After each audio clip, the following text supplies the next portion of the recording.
So much, Nick. Thank you so much, Nick, for the introduction. And as was said, my name is Risa M. I am a recovered alcoholic. My sobriety date is March 3rd, 2004. My home group is the PPG Webster meeting. We meet on Zoom at Sundays at 9:30 Eastern. So I believe right now that would be 6:30 a.m. for you Arizona people. So if you're up that early in the morning, we'd love to have you. We are a big book study group. I love the Big Book of Alcoholics Anonymous. I love to teach the Big Book of Alcoholics Anonymous. I love to study it and I love to practice it. And this isn't actually all about me. This is all about a story of God and how my relationship with God has helped save my life through the instructions in the book. So I am going to just let everybody know that because I get very distracted sometimes, you may see a white fluff come up on me. That is my bunny, because I know if I see something like that, I'm going to be like, what is going on? That is my bunny. And normally we are here giving them treats. And so he may be thinking that that's what he's gonna get. So just letting y'all know that. And so I'm gonna start by, there's a passage in on page 73, Into Action, that really sums up my life before alcohol, my life during my drinking, and also my life in recovery. And it is on page 73 in the middle. More than most people, the alcoholic leads a double life. He is very much the actor. To the outer world, he presents his stage character. This is the one he likes his fellows to see. He wants to enjoy a certain reputation, but knows in his heart he doesn't deserve it. The inconsistency is made worse by the things he does on his sprees. Coming to his senses, he is revolted at certain episodes he vaguely remembers. These memories are a nightmare. He trembles to think someone might have observed him. As fast as he can, he pushes these memories far inside himself. He hopes they will never see the light of day. He is under constant fear and tension, and that makes for more drinking. And the reason I read that is I just celebrated 18 years sober. And 2 years ago, I can't promise you that I would have been here. I came into Alcoholics Anonymous. I did not stick around the first time I came in, and eventually I wanted what this program had to offer. I got a sponsor. She took me through the steps, and I believe that I recovered from alcoholism at that time. And when I say that I recovered from alcoholism, what I mean is I recovered from a hopeless state of mind and body. And so in the first step, we learned that alcoholism is a twofold illness. We learned that we have an allergy to alcohol. When we put it in our body, we cannot control the amount that we put in our body. And when we don't have it in our bodies, we have no power and choice whether I drink or not. My brain is really wonky, and normal things like consequences and stuff like that doesn't keep me from drinking. All it does is I might get a little fear here and there, but as many people know, fear is not going to keep an alcoholic sober, and neither is frothy emotional appeal, unfortunately. So I suffer from a disease that does not make any sense, and I need a solution that is not very sensical. And so I recovered from that, which only means that I no longer need to I no longer put alcohol in my body. So I no longer have the allergy when I am drinking, and not when I'm drinking. I no longer have the allergy as long as I don't put a drink in my body. And I have recovered from that state of mind in which I feel that, I can do it differently. I can, it's not going to burn me this time, and here's how. And so that is what I've recovered from. And I found in Alcoholics Anonymous, oftentimes people continually say that they're recovering. And I will tell you that my story is about being recovered in Alcoholics Anonymous and going back to recovering in Alcoholics Anonymous, because I found myself at 16 years sober, desperate for a drink of alcohol, getting to a point where I was no longer grateful for the sober life that I had been given. I no longer wanted the sober life that I was given. And oftentimes I would talk at meetings and I'd go to my sponsor and I'd say, I really, really want to drink again. And they would say things really well-meaningly. They would say things like, if you have 10 problems and you drink, you have 11, which in my case, actually, if I have 10 problems and I drink, I have 100. They would say things like, just don't drink and go to a meeting. And they would say things like pray and meditate and go to God. And those were all wonderful. Those were all absolutely wonderful, wonderful things that they were trying to do. And they really, really loved me and they really, really cared about me. However, what was not being, what I was not hearing, even if it was being said to me, was work with other people. Do a 10th step, do an 11th step. You can pray and meditate, but if you don't have that relationship with your higher power any longer, which I no longer had, you're not gonna, it's almost to no avail, because I'm not really praying. I'm not really meditating anymore. I'm not talking or building this relationship at all. And so I found myself at 16 years sober, which just happened to be at the time COVID hit, sitting there with hand sanitizer in my lap in the car. I had just come back into my car from going to the grocery store and sitting there putting hand sanitizer on my hands, wanting to lick it off. And honestly, I really don't know why I didn't. I just eventually, had gotten to a point where I'd be going to meetings. I would be talking about the big book. I would be talking about God. I would be talking about working with other people. I would be talking about all these things. But I would leave the meetings feeling like a complete fake and a complete phony. I would feel like I was enjoying a certain reputation, but knew in my heart I didn't deserve it. I was lying to every single person in my life. I was presenting a different stage character in all of my aspects of life. I wasn't being honest with my sponsor. I wasn't even really talking to my sponsor at this point. And I had gotten to a point where not only was I absolutely miserable, and I was absolutely just completely deflated from living my life. I got to a point where I didn't see any solution for me anymore in the rooms of Alcoholics Anonymous. All I saw was that in order to get the same spiritual experience that I had at the beginning, I needed to drink again. Alcoholics Anonymous wasn't going to work for me unless I drank again. And I'm happy to sit here and tell you that is not the case at all. And, my story, there, newcomers who are in this room, you guys are the most important people. I love you. You are the lifeblood of Alcoholics Anonymous.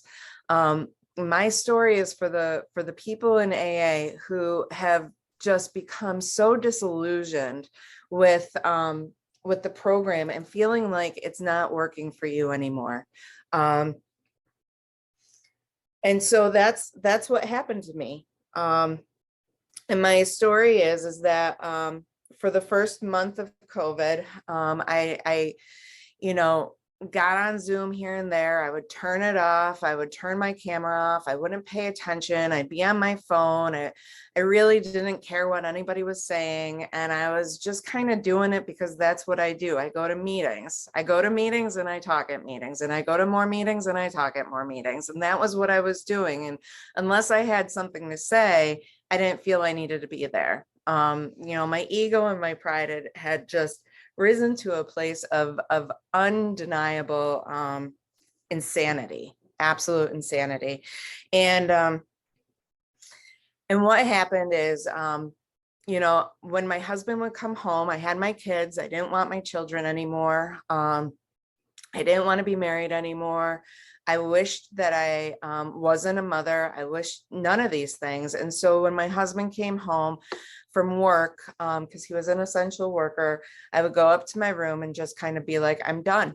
I am done for the day. I am done for life. Life is done for me right now, and that's it. And when he left, I would kind of come to again and be there for my family as I needed to be. And I was miserable. I was absolutely miserable. I was suffering from depression. I was suffering from anxiety, and full of fear, full of just craziness. And at one point during that time, I realized that other than my children, I was completely alone in this world, absolutely and utterly, completely alone. And it was just me and God. And when I realized that, I realized how screwed I was, because I didn't have this relationship any longer. I really believe that in order to have a really good relationship with anything and anybody, you need to be present. You need to be present. You need to reach out. You need to be there. And any relationship that I've had, if I go a month, if I go a few months, if I go a year, if I go a few years without that communication, that relationship is going to suffer pretty badly. And that's where I was, completely alone with my higher power and without that relationship. And I knew I was screwed. And instead of getting into action right away, instead of, having this realization, instead of having the knowledge that I had just gotten, or like that was like kind of burst upon me, I went deeper into this mire of self-pity. And what happened was I was in bed on a Saturday, and there was circuit speakers starting to speak on Zoom. And there was this one woman who was speaking, and my husband happened to know who she was, and he had gotten onto the Zoom meeting, and he was listening to her, and I was woken up by him just tearing up the stairs. And he woke me up, and he's like, you need to listen to this, and you need to listen to it now, because this wasn't hidden that I was sick. It wasn't hidden that I had become so spiritually sick. He knew how spiritually sick I was. He knew that I was not the person that he had married. And I sat there and I listened to this woman, and this woman talked about the same stuff I'm talking about now. She had double-digit time, and she had gotten to a point where she wanted to drink again. And as I was listening to her, this woman was so filled with excitement and love and just utter amazement of this program, of God, of the steps. And there was this moment where if she had this experience, and she's loving life again, and she's loving the big book, and she's loving God, and she's loving AA, maybe, just possibly, I could have that experience too. And that woman discussed that her home group was the PPG Austin meeting at the time they met on Tuesday nights. And so I went to that meeting, and I gotta tell you, I've sponsored many women through the big book of Alcoholics Anonymous, even when I was spiritually sick. And I thought I knew the book backwards and forwards and upside down, and there was no way anyone was going to tell me that I didn't know something in that book. There was actually a point where I told one of my sponsors that I knew the book better than she did, and I didn't know what she would be able to give to me, because my pride and ego is that big. And she gave me a look. But And so I went to this meeting and they were reading out of the book. They were in the resentment inventory, and I was there with my book in hand. And I looked at my husband and said, what the hell are they reading? What are they reading? Because I've never heard this before. I have never looked at this before. I've never, like, where are they? Like, this is not what I know. And I had this realization that maybe, just maybe, I didn't know everything. Maybe, just maybe, I could be open to something new, to a new experience. And so I continued to go to that meeting, and every single time we opened that book, I was reading something completely different than I had ever read in my whole entire life. And I was amazed. And there was people there who were excited about the big book, who had loved the big book as much as I once did, who just, I'm a huge big book nerd. Like, I am a nerd. I love to know the history behind it. I love to know what the words mean. I love to know the definitions. I love to know the definitions back in the 30s. I just love it. I love it. And there's these people, and specifically there was these women who loved this book and who were talking about it, and they just were so passionate. And I sat there thinking, you know what, I want what these people have. And so I reached out to the email that they gave, and they gave me and I said, I want to go through the book this way.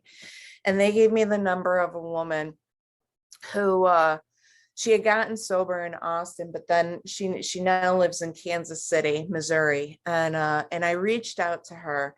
And at the time, I actually felt like I was such a bad scenario. Like, I had such a bad case of spiritual sickness that the only person who could possibly help me is a circuit speaker. It was insane. I was insane.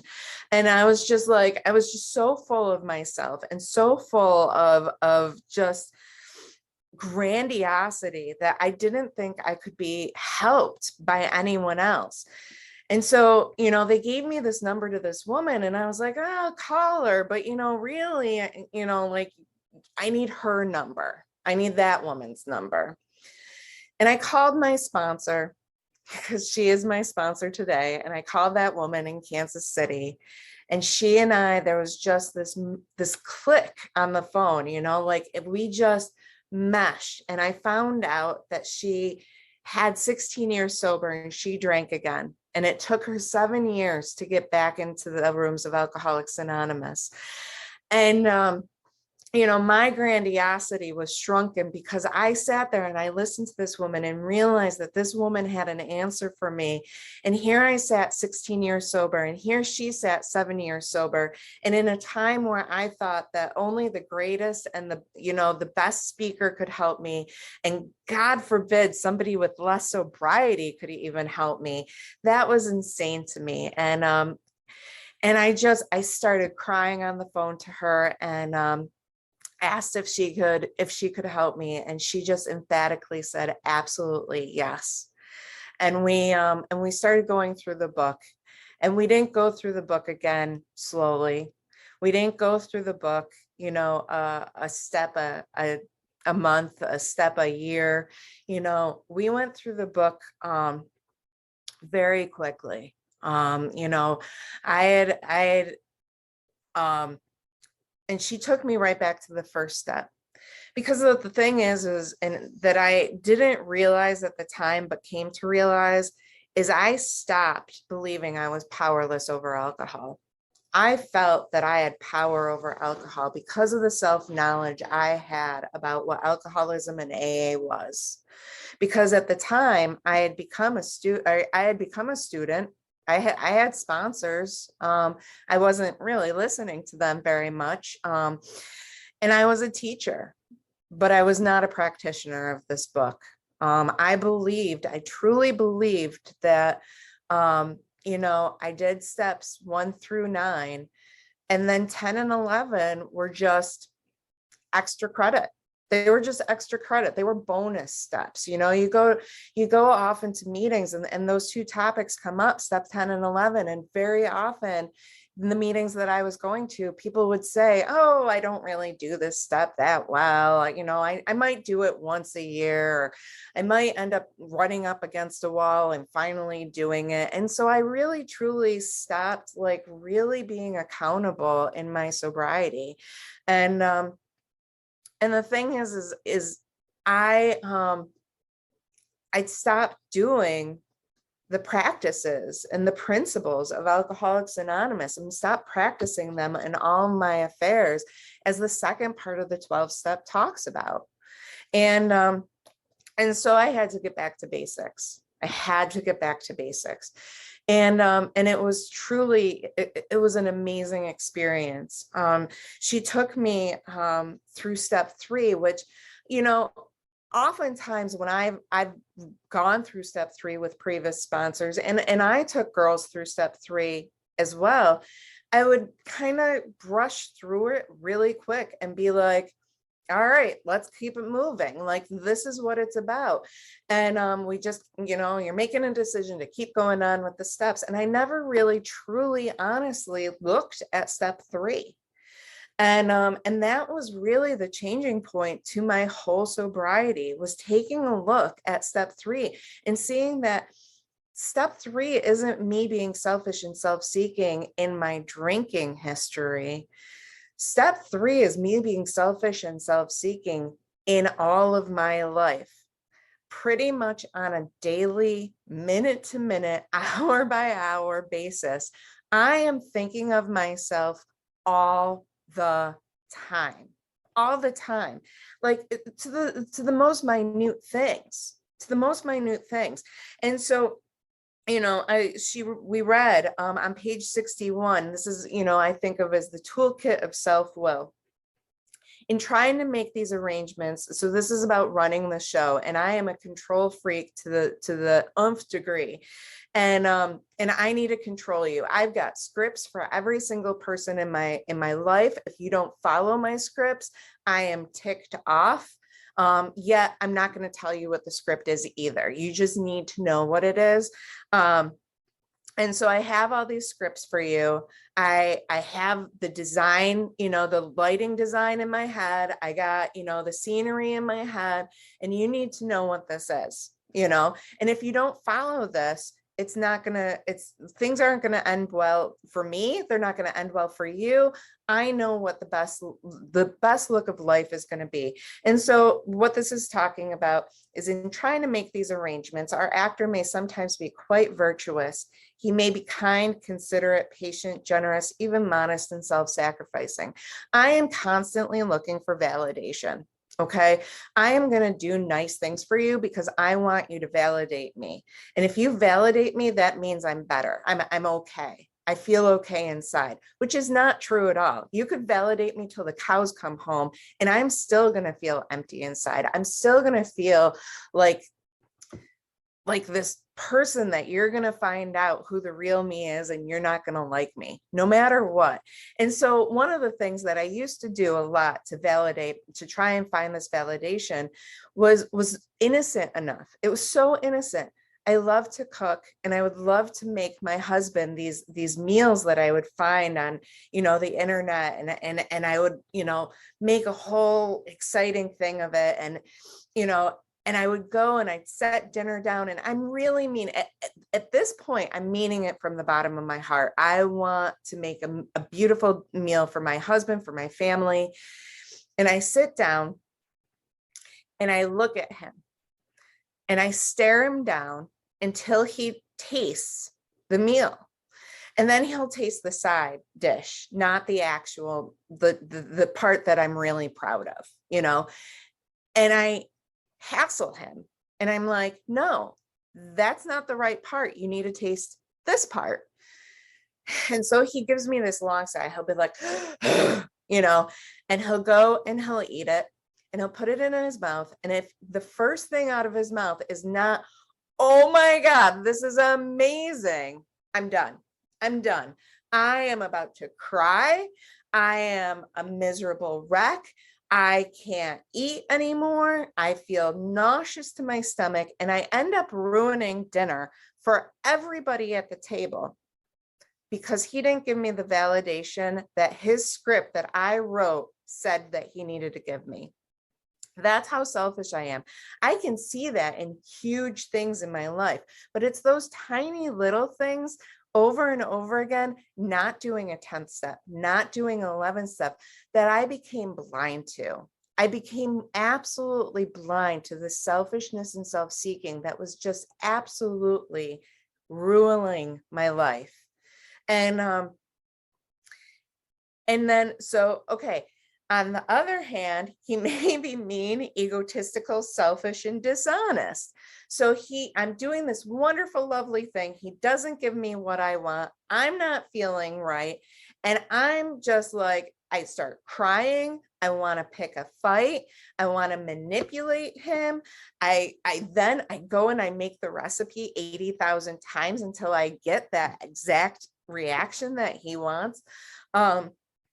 And it was those small things in my life that just kept building up and building up and building up.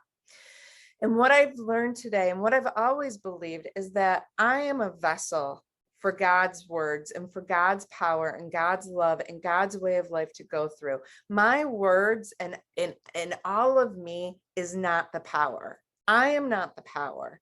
God is the power, and all I am is a vessel. And if that vessel is mucked up and with just junk of selfishness, self-centeredness, if I'm constantly in a state of self-pity and you owe me and I deserve and all of those things, God is unable to get through. God is absolutely unable to get through to me or through me. And so I need to clear that out. And I'm looking for, I can't find it. Oh, here it is on page 55. Deep down in every man, woman, and child is the fundamental idea of God. It may be obscured by calamity, by pomp, by worship of other things, but in some form or other, it is there. And what I had done was cover up all of this power that I had received at one point, all of this spiritual, the spiritual experience that I had and awareness that I had with pomp, with circumstance, with my selfish actions. And that is the gunk that was covering my path to God.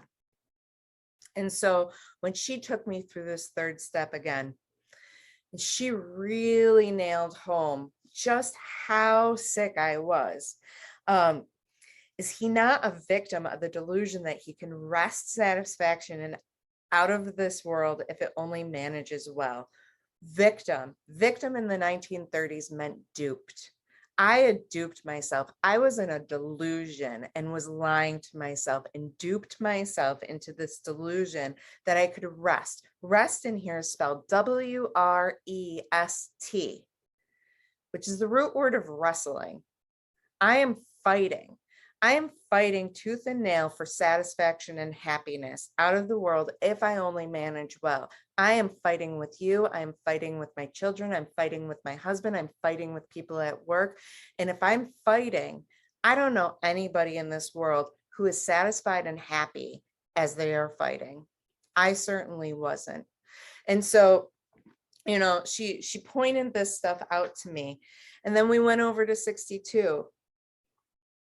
Selfishness and self-centeredness, that we think is the root of our troubles, driven by 100 forms of fear, self-delusion, self-seeking, and self-pity. We step on the toes of our fellows and they retaliate. That's my roots. That's my roots. I think of this stuff as a tree sometimes. My roots are selfishness, self-centeredness, and then the trunk goes up and my branches are this fear, self-delusion, self-seeking, and self-pity. It's the resentment, it's the fear, it's the conduct that I'm showing to other people. Those are the branches. And then all the little leaves that come off of this ugly, gnarled tree of mine are all my character defects.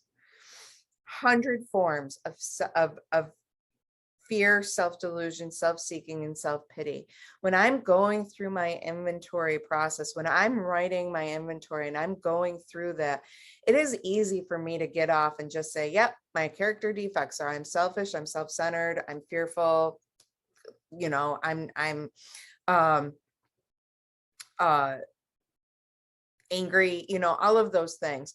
However, I sat down, so after we went through this, and she had me read this for a week in the I statement out loud every single day. And there was something that happened in doing that practice, where before I even talked to her, I fell to my knees crying, realizing how selfish and self-centered that I really had become, because I really, really I had gotten to a place again where I felt like I was just this victim of life. I had gotten to a place where I deluded myself that everything was just happening at me, and I realized, but reading it over and over again opened my eyes to just how sick and selfish I was. There's a great speaker who talks about, we're walking around asleep, dreaming I'm awake, and that's how I felt, when I was awakened just a little bit. I was not fully awakened by this, but I was awakened enough, just enough to decide, I fell on my knees and I prayed the third step prayer on my own, because it was just like, yes, take this. I don't want to live like this anymore. I don't want to be this person anymore. I want to make this decision that I am no longer running the show. And she gave me this inventory, and this inventory, it's called the extended inventory. It's still right out of the book, but between column 3 and column 4 is where we have a realization, and the realization is talked about. It's talked about on page 66. This was our course. We realized that the people who wronged us were perhaps spiritually sick, though we did not like their symptoms and the way these disturbed us. They, like ourselves, were sick too. So in that column, I take a look at the person I'm resentful to, and I am taking a look at the resentments that person had, what I had perceived had done to me. And I take a look at how had I done that to other people. And when I was able to look and see how my actions were the same as theirs, and how sick I had been, and how badly I knew I wasn't trying to hurt anybody. I knew I wasn't trying to be this awful person.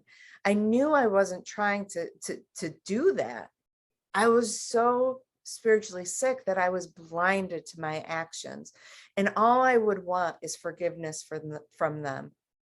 So if I want forgiveness, how can I not allow them to have that same forgiveness? And so I was able to look at these people in a new light. I was able to see that they are just as sick as myself, that I'm just as sick as them. I was able to be much more humbled and realize I'm just a person among people. I'm a human amongst other humans. I am an alcoholic amongst other alcoholics, and was able to be right-sized a little bit more, because all of these steps get me to a closer level of humility. All of these steps take me out of myself just a little bit more, because I need to keep going. If the third step did it all for me, I wouldn't have to keep going. If the fourth step got me to that relationship perfectly with God, I wouldn't need to keep going. That's not my story. That's not my story. My eyes were opened up little by little. And so we went through this inventory, and I was able to see just how human I was. Just, how human I was. I'm not God. And it's so easy to say that. It's so easy to look out at this world and realize I have not created it. But it's so hard for me in my mind to realize I'm not God. I can't control the things around me. I can't control circumstances. I can't control the people. I can't expect you to have the script. And I need to allow people to have their own experiences, because it's God's world, not my world. It's not Risa's world, you know, and I don't know how things are supposed to come together in a puzzle, you know. And so, you know, that tapestry only my creator can see. I see this teeny tiny little bit. I don't see the big picture. And that's the thing, is when I take my hands off the controls, things are more beautiful than my plans had ever gotten. You know, things are better than I ever could have expected for myself. And so I sat down with my sponsor, and my sponsor and I, it is like we share a brain sometimes, you know. My only like, I am so grateful that she is not suffering from the same stuff I'm suffering from at the same time, because it's so, you know, I stay accountable to that woman today. I have faith and trust that there is an answer that she is going to be presented with by God. You know, I believe that when she's talking to me, that she is coming from a place of love, understanding, and knowledge with her higher power. And so, you know, I go to her, and we sat down with my fourth step, and she was, again, you know, I have this piece of paper in front of me, and our book says a solitary self-appraisal is insufficient. You know, I am still delusional.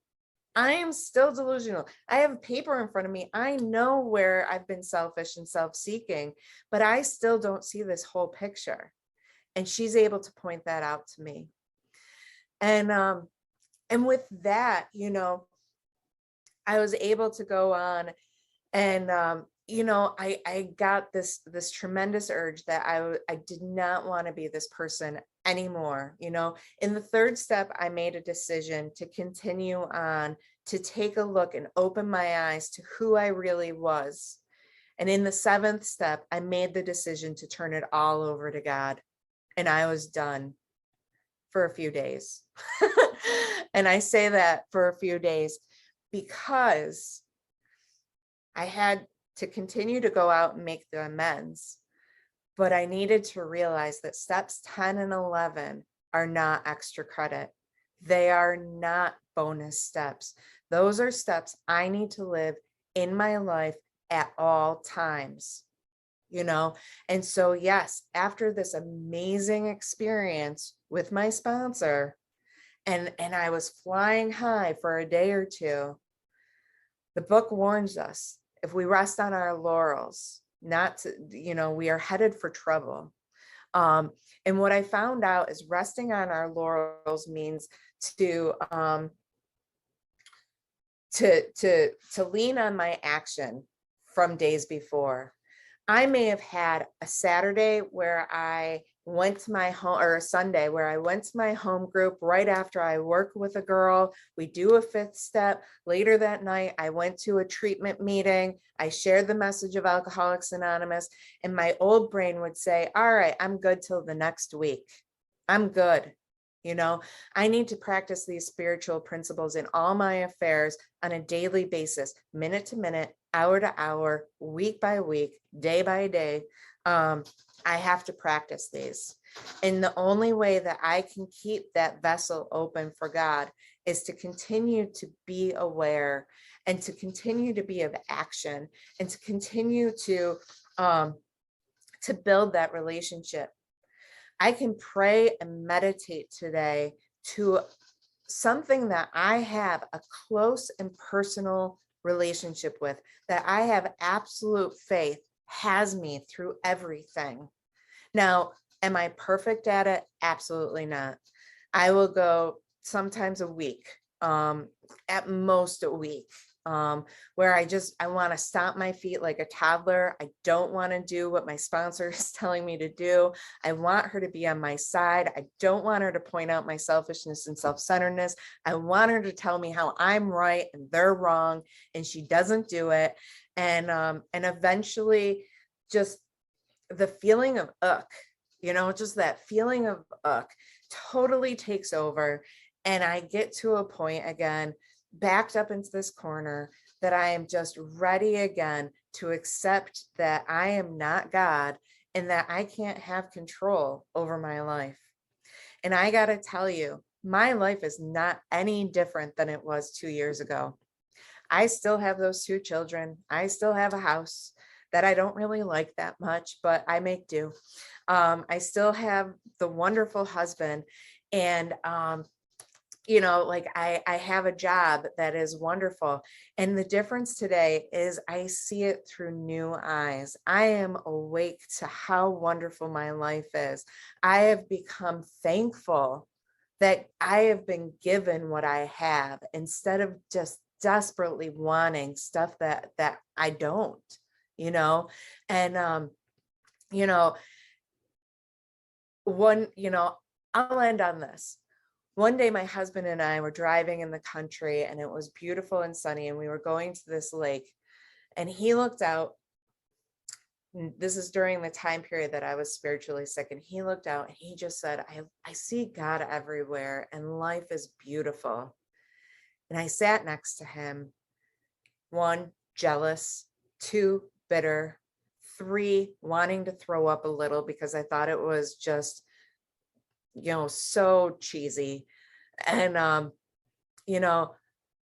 this last summer we were driving the same exact route, we were going to the same exact lake, and I looked out and I looked at him and I said, isn't it beautiful that you can just see God absolutely everywhere and everything is just glowing like it's brand new.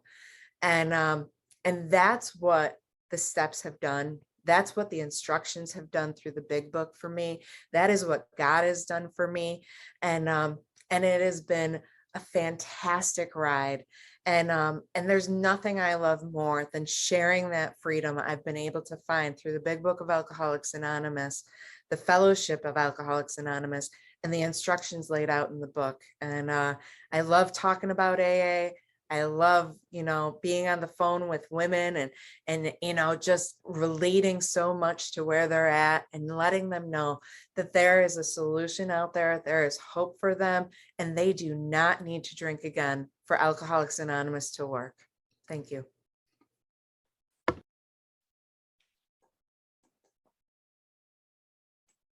Thank you, Risa. That was incredible.